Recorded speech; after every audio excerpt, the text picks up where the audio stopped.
My name is Matt J, and welcome to the Sober Friends podcast. This is episode 100. I'm Matt. Hey, I'm Steve. Hey, I'm John. This is the Sober Friends podcast. We're here for the sober curious, the new guy, and the old timer. We're here to talk about the stuff anyone looking to live alcohol-free has to face day to day, and how we overcame those struggles. We speak for no 12-step group, but we do try to remain anonymous. You're not alone. This is the Sober Friends podcast. Such a feeling that you should do something special for episode number 100. If you're a podcaster, the idea that you get to 100 episodes is rare air, regardless of how many listeners that you have. I read a statistic somewhere that said that most podcasters quit at episode 12 if you get there.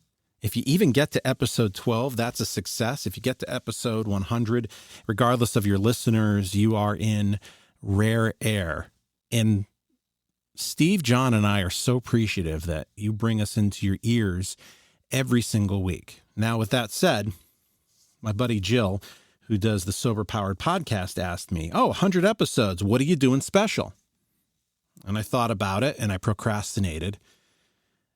And I don't have a special episode in a way you would think it. So I figured we would do something different. So it's just me today, like it was in the very beginning in episode 1 when we started doing this thing. And I hinted this a couple episodes ago that I had this college story, or I went to this college reunion, and I could tell that. And I went back and forth about talking about my college reunion because I thought it would be self-indulgent. But I realized as I was going through the story that this is really part of my sober story. This story of something that happened last month is part of the story of me being sober and part of it me being drunk. So I'm going to tell you a little bit about my 25th reunion that was in October. And it's something I never would have gone to if I was still drinking. I just would have been anxious, and I would have also said at the same time, well, I'm too good for that. I'm beyond it. And am I glad that I didn't do that. And this really focuses on a group of friends that I made sophomore year. I started to realize that, our tight friendship was this really short period of time. It felt like we had been a group of friends together, but it really wasn't that long. And yet it's funny that we had this short burst where we were inseparable, and then, I hate to say decades, but decades apart. And then you get together with these people and it's like all of that time evaporates. And I hope that you have people in your life like that you would feel that way. So I don't typically go back to my college because it's 2.5, 3 hours from where I am. It's about an hour and 57 minutes from where I live, if traffic is fine. But I live in central Connecticut, and my college is in New Rochelle, New York. It's just outside of New York City, which means you got to drive the Merritt or you got to drive 95 in Fairfield County. If you have experience with these roads, they are the most backed up in the nation, and that includes on the weekend. This was on a Saturday evening, and we got a later jump than I would have liked to. And of course, we ran into every little bit of traffic. And one of the reasons I decided to go to this is the postcard in the mail came saying it was reunion time. And who's on the postcard? Me. They have a picture of me when I was in my fraternity in college. And I figure, well, if I'm on the postcard, I guess I have to show up. That would be false advertising. And I reached out to a bunch of people I'm still in contact with, and I asked, I go, you going to this thing? I would hate to go alone, but I really would like to go. And I surprised myself in terms of me wanting to be with these people. And so we all decided we were going to go to this thing, and we're going to get together on a Saturday night on our campus and just kind of be together for the first time in many, many years. So I went to college between 1993 and 1997. I own a college, New Rochelle, New York, right outside of New York City. And I picked the college because it was close to New York City. I wanted to be a broadcaster. Where else could you be a broadcaster than the number one market in the country? So that's why I picked it. And I wanted to get the hell away from my home. There were things going on in my home that were not great. And I could be as far away from Springfield, Massachusetts, where I used to live, as possible and start my own way. And being out on my own, I didn't have a lot of confidence. I was a follower because I just wanted to be accepted. But if you knew who I was, you would not be my friend. You wouldn't want to be near me if you knew me. So I wanted to be in with the group. But if I was in with the group, then the group must be the wrong group because you've allowed me into the group. That's how I looked at myself. I was the great imposter in any group that I was in. And alcohol was plentiful. So in these days, all as you needed was a college ID to get into any of the bars on North Avenue in New Rochelle. I think almost all of these bars are closed except for one. That was our hangout place, and that was sort of like the adult bar. I'll tell you a little bit about that in a second. But we could get into Gary's and Glory Days and O'Brien's with our college ID, which is absolutely insane today to think I didn't need any type of even fake ID. There was no date of birth on my Iona College ID. It just was my picture and it said Iona. And if you went to Iona, that was enough to get into a bar, regardless of the fact that I was 17 at the time when I went to college. Also, way too young to go.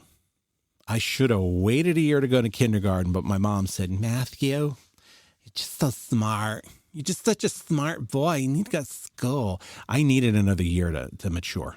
And I didn't realize that until I became an adult. So I'm armed with a handful of cash, never had a fake ID in my life, and I could buy drinks and I could feel better about myself. And I got this group of friends. And I think that it took about a year, but the group of friends that I hung out with took until about sophomore year to really get to that. That's the group of people I'm hanging out with. And the people who were around were Ed, Sloan, Kathy, Joe, Vinny, Mike, Dale. I'm trying to think of some other people who were part of this group. I'm thinking about the people who were there. And I ended up meeting these two women, Sloan and Kathy, because I hooked up with their suite mate. There was I wasn't even part of that group. I just happened to hook up with this suite mate who was this woman who was absolutely terrible in every way for me. But because I had so low self-esteem, any female who was available and waiting was good for me. And that petered out real quick. And I'm pretty glad that it did, because this was not a good person for me. And she ended up out of the college months afterwards. But because I was in the suite on one side, I ended up hanging out with the people who are on the other side. And these were excellent people who were over there. We were talking about Dale, who was the suite mate of the woman who I hooked up with, who was one of these women who just was super extroverted, super crazy, but the hardest worker. And I remember Dale worked after school. She lived in the dorms, but she worked after school. And to us, that was awfully weird and antisocial. It was a big deal when Dale would go out with us to the bars because it was so rare. And we just couldn't understand how we couldn't get her out. Well, as an adult now, how selfish we were. That was oh, you can't come out. You're no good and stuff. She was making money and she was working hard, something I wasn't doing at the time. I mean, I almost failed out of school at this point until I turned it around. But I remember that. I remember funny stories like Dale had big boobs. And what I learned from Dale is what happens when you have a breast reduction. She pulled me aside, gave me a pamphlet and say, look at this. Can you believe that they ripped the nipple off and put it back on? And she had the diagram and everything. I was mortified. That's the type of person she was, to kind of shock you in that. My friend Sloan was the conscience of the room. And when she got pissed off at you, you probably did something wrong. And I didn't like to be called out on my bullshit back then because I was constantly needling people. I constantly was somebody who had to pick a fight, make somebody laugh and cut you down with a remark. And I am sure going through that, I cut a lot of people. More to that when I get to the reunion, when I looked around and said, uh-oh, I'm worried about something that might happen here. And my friend Kathy, who was from like a typical Italian family, very sweet, very nice. And, you know, I didn't notice those things of what their good qualities were. And our friend Ed, who was part of this, who, if you ever compare my behaviors to my buddy Ed, it's the greatest compliment you could ever give to me, because this is a guy, he's one of those guys that you never say a bad word about. I wish that was the way about me. Plenty of people over my life had a bad word to say about me, and for the most part, they were right to do so. I like to think that my life is a lot better nowadays where you don't feel that way. But Ed's one of those guys that nobody had a bad word to say about him because he was the kindest and most generous person I met. And also in that time, I pledged a fraternity. So I had this split screen in my life that I had these non-fraternity people. And then I joined this fraternity because I had to belong to something. I had to be the cool person. I had to find a girl. I had to be cool. I had to have these things that I was reaching for that I never could have. And I joined this as a follower with another group of friends because they were going in. And they all dropped out of the fraternity except for me because I didn't know I had that option of going through a pledging period and dropping out. So I got in, and looking back, there's a bunch of people who I'm close with. But I feel like there's a lot of other people who I just never connected with, nor were some of those people good people. There's this one guy in the fraternity who liked to pick fights with all other people, had the worst glass jaw, and yet wanted you to fight with him. Well, I wasn't going to fight for him because I knew he had a glass jaw and a big mouth, and I knew enough not to mouth off to people with bigger muscles than me.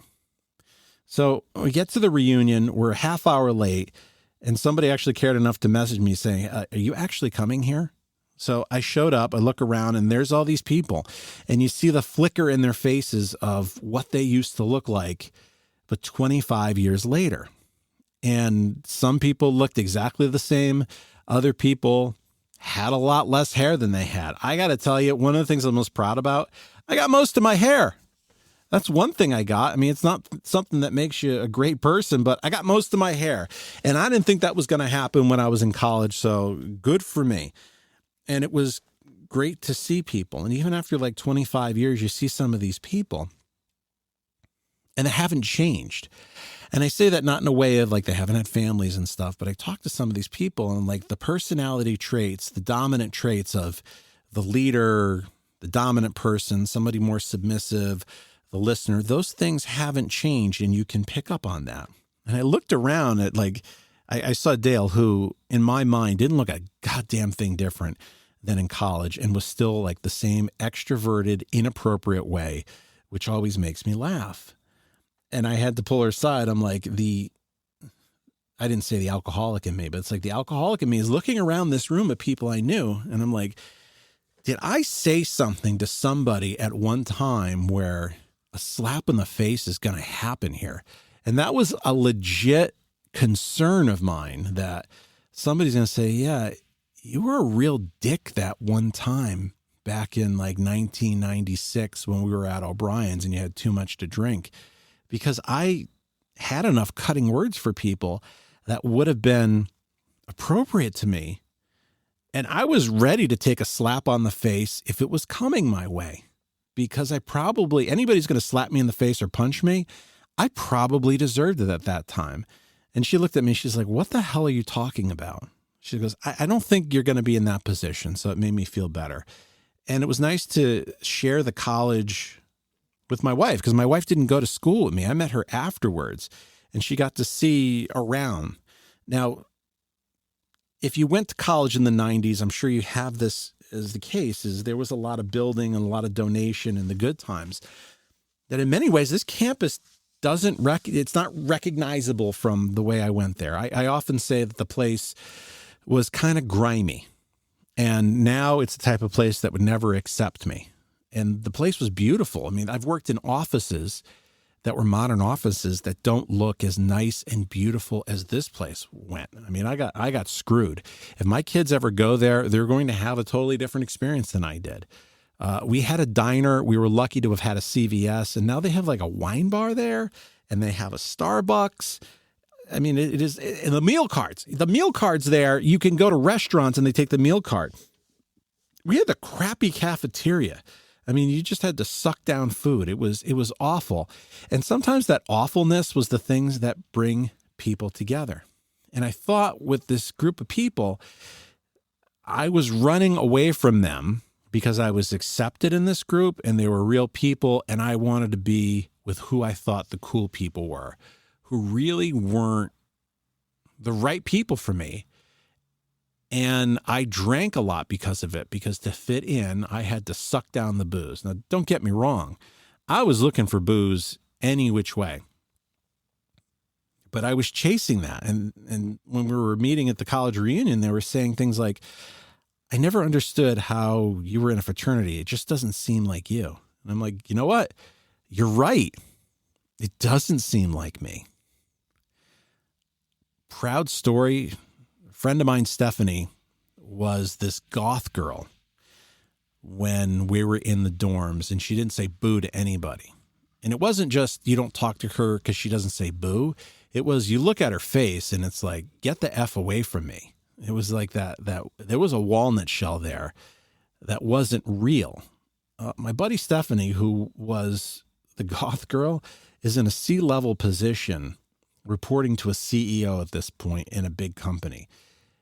I would have never seen that at the time from her, even though she was smart and got her work done. And the active alcoholic in me wouldn't have thought this. But the person sober for me was so happy that she had achieved so much and was at that level. I'm like, damn, I knew that person who has a C in the title of her name. That's pretty incredible. And I felt really great about the fact that I felt good for somebody else than me. So my friends there, they have kids. I had kids. We took about 1 million pictures. I don't think I took any of the pictures because I was so overwhelmed in the moment of being back on my campus with my wife, walking there and stepping out of time, 25 years, being back in you could almost see like the rip in time there, that if you could just pull the thread just enough, you'd go through that warp hole and it actually would be 1995 again. But that's not possible because those times are over. But you can see the echoes of the past, and looking around the campus, I could see the echoes if you squint, and you can get those new buildings that are beautiful out of the way, and you see the real crappy ones that are still there. You see those echoes. And I thought it was the campus at the time.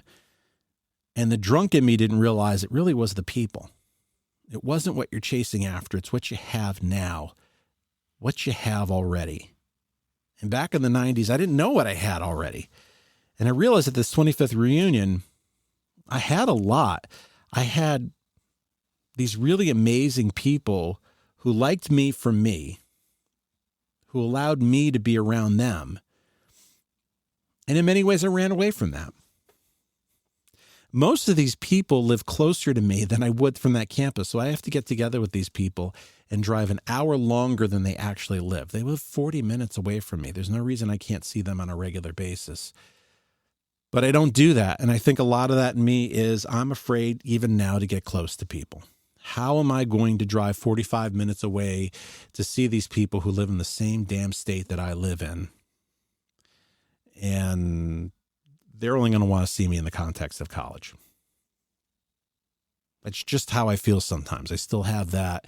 People don't want to be around me. So there was a wine reception, which thank God I got sober and I had all the tools because I could be around. Other people were drinking. There was beer. There was open bar wine. And I was fine with my Diet Pepsi. I was fine with a diet beverage. And I felt really good about it. I'm like, wow, I can be on this campus when I was drunk as a skunk 24/7. And now I can be sober and enjoy being here and really see what this experience should have been if I allowed it to be. And in the moment, I could have that again in the way I wanted to. So we were going to go to the Beachmont. Beachmont was and still is, a bar/restaurant that we used to hang out at in college. So you got to really hang out there sophomore, maybe more junior and senior year, because it was the one bar that actually had glasses for beer. All the other places, like, you're lucky if you get like a plastic cup. Everything was plastic. The taps weren't cleaned. The benefit of the Beachmont was they had food, they had the best wings in town, and they had beer in taps that were clean in a glass. That may seem awfully silly now, but the fact that you could get beer in a glass made you feel like a goddamn adult. And so therefore it was the best place in the world. But we decided to take a little walk through the campus and look around. We went back to our dorm, which has now been overgrown by nicer dorms in front of it, and look around and tried to look for the cigarette butts that we used to lay on the floor, that we used to put on the ground. We went up to Sloan and Kathy's old apartment, and like some child stuck her head out the window. It was like, I thought they were ready to call the cops on us. And the apartment didn't look as nice as it did back in the mid-90s, where we thought it was like the most elegant house on the planet. It looks kind of crappy now. Probably was pretty crappy. The pizza place that we used to go to, that's gone because the college has come in and bulldozed the whole neighborhood, which is its own controversy in and of itself. They had like little scooters that you could get on to get around campus. My God, we had to hoof it everywhere or take a cab somewhere to go anywhere. I didn't have a car when I went to college. And I think Sloan or Kathy had a car. So therefore it's like I could bum a ride and we could get to like the Gap or a mall or something. And that was like a really big deal. And so we ended up going over to the Beachmont, and that was like the one place that hadn't changed. Everything looked the same. I mean, they swapped out tables. There were some different things on the wall, but you look around and it's like, no, they just put the new stuff over the old stuff. This place is the same. And this group of people, they weren't alcoholics. So they weren't like guzzling booze. People who got drinks got like a glass of wine. They got a beer or two. And I felt comfortable being there, and realizing I didn't like the Beachmont because it was the place that I could get a glass of beer in a glass. I like the Beachmont because this is where my friends went. And we could be kind of free a little bit from the dorm, and we could be ourselves and we could have fun together. The booze was irrelevant. For a non-alcoholic, having a glass of wine or a beer lubricates things a little bit more. For the alcoholic, it becomes the whole fixture that you think beyond, that your friends going to the bar with you are not people going with you to a good time. Your friends are really just an excuse so that you can drink and not be alone. And now that has changed going with them. We got the wings.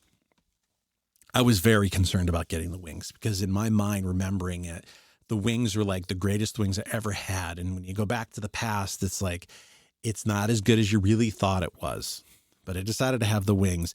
The wings are still awesome. Thank God the Beachmont's wings are great and that I could still have that memory. I was so nervous and anxious. I think I had 3 wings. I don't think I ate the whole night because my stomach was doing flips. And if I was somebody who was still active in my addiction, I would have to be cranky or negative or having a cutting joke so that I could feel like I could fit in and be special. But I don't feel like I have to do that anymore. And if there's a quiet moment where I don't really have anything to say, I'm okay not having anything to say, where I could ask the people around, like, tell me what you're doing. You have kids. How old are they? What are they doing? I think I spent more time talking about their kids and my kids than I did anything else. Like I was that parent who pulled up my phone. I felt like Michael Scott on that last episode of The Office where he had to buy an extra phone so that he could put pictures of his kids on it. Like, I think I showed everybody ad nauseum pictures of my kids, stories about my middle one, the challenges that they're having, the fact that they're super successful in ways I never was. And that's the stuff I didn't want to talk about me. Well, I'm talking about me because I'm talking about my kids. But I wanted to tell people about, hey, this is what I'm really proud of now. And I shared, I stopped drinking. And for the most part, I think it's a shrug of the shoulders. This is where I always find it funny that people will say it's a big deal to say I'm an alcoholic or I don't drink because people are going to ask questions and it's going to be this whole thing. I find every single time I have to bring it up because they're not even listening to it. But people were very respectful of it and they're doing their own thing. And it really was not that big of a deal. I'll tell you what I was really proud of is having my wife involved in this visit to the campus, being able to go and show my wife, this is where I lived. This is the bar I used to hang out with all the time. And like, wow, like I almost like ripped that time space open and you and I are here in the 1990s. But we're here together and you're seeing these people who were so incredibly close to me and I didn't realize it. And I missed that. But I've lived long enough where I can appreciate that and have a second chance at it. And I got tired and we drove home. And I thought about this college trip that I made for weeks and weeks. It was a really big deal for me. And I think it was a success. I could go back. I had a second chance for a night. I could go back to that place where I had so many failures, plenty of successes, but so many failures that I could go back and like, I got this right. I got sober. I didn't need the alcohol when I was in college and I didn't realize it at the time. There was a church like a block over from where I lived that had an AA meeting, an active AA meeting while I was there. I could have walked, 20 steps, 50 steps and gone to this church. And I could have gone to a meeting. I could have gotten sober at the age of 19, 20, 21. And I probably would have been able to figure out how to navigate that campus sober and be happy. Now, it wasn't my time. There are people who get sober at 20. If you're somebody who got sober in like their teens or their 20s, God bless you. I wish I could have. My time was at 38. I wasn't ready before 38, but thank God I was able to get ready. And we drove home. We left there. I was exhausted. I think it took me days to get past that because it's a long drive, but it was exhilarating to drive through and point. There's the video store I used to work to, that, and there's this, there's that. And it really felt like I was putting an epilogue in a chapter of my life in a happy way. Not that this is like the end. There's no reason I don't have to see these people another decade or 20 years. If that's the case, look, it's my fault. I can figure this out. And if we're not finding a way together, I can throw it out there and plan something. There's nothing that says that I can't do that. But it really was an experience of, I realized what I missed because I was so consumed with alcohol and so consumed with the things out of my reach that weren't for me, that right in front of me, I had people who were my college family and I didn't even realize it. And seeing that those people hadn't really changed at all in terms of their core personality, and they were still great people. They were still really great people that you would be lucky to be surrounded by friends. And I could realize that in the moment. I looked at it as a tremendous victory. I hope this story has helped you. If you go back to episode 1, I tell my story at the time. I could craft tons of episodes about my story because there's so much that I haven't touched the surface on. I'm glad that you've joined us somewhere between episode 1 and episode 99. We started doing this podcast because I wanted to help people, especially during the pandemic where it might be tough to get to a meeting. And maybe the only recovery you would find is on an iPhone or an Android phone or your computer, or however you're listening to this. And you could find the message some way and then make that connection somehow to that next step. My journey is in the 12 steps. It's okay if that's not yours. It works for me, and if it doesn't work for you, that's okay. I'm about, if you find a way to be sober and you're happy, that's really all that should count. And I'm grateful that between episodes 1 and 99, you got something from this. And if there's one of you who got sober or stayed sober or found a way to feel a little bit better, or our stupid antics entertained you even for 5 minutes, then the time that it took to do this has been worth it.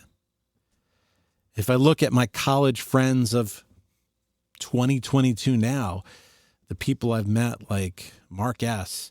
and Jill from Sober Powered and Arlena from the One Day at a Time podcast, Howard L. from A Recovered Interviews. These are podcasts or podcasters that I got to know and be on their podcast. There's a lot of others that I'm forgetting right now. Mark S. from the Recovered Cast. Boy, I kissed his ass on episode 1 saying, if you enjoy this one, please go listen to Recovered. And in this time, I got the opportunity to go on every couple of months and help him with that podcast. What a dream. That's like the greatest thing ever. And Steve and John, this podcast probably would have petered out a lot more if I did not get their help. And they were helpful enough to come on every single week and help me with this and help make this better podcast than it started out with. Those of you who podcast and the podcast hasn't changed, I don't know how the hell you did that, because if I look back at that first episode, I think things have changed a whole lot.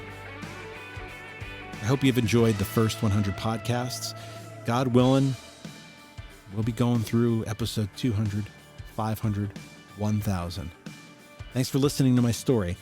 We'll see you next week. Bye, everybody. You made it this far into the podcast. That tells me you're a pretty big fan. If you like what we do and you find value in the podcast, consider a donation at buymeacoffee.com/soberfriendspod. Your donation keeps us on the air to help out the new guy and helps us defray some of our costs. If you find value in our podcast, please consider a donation at buymeacoffee.com/soberfriendspod.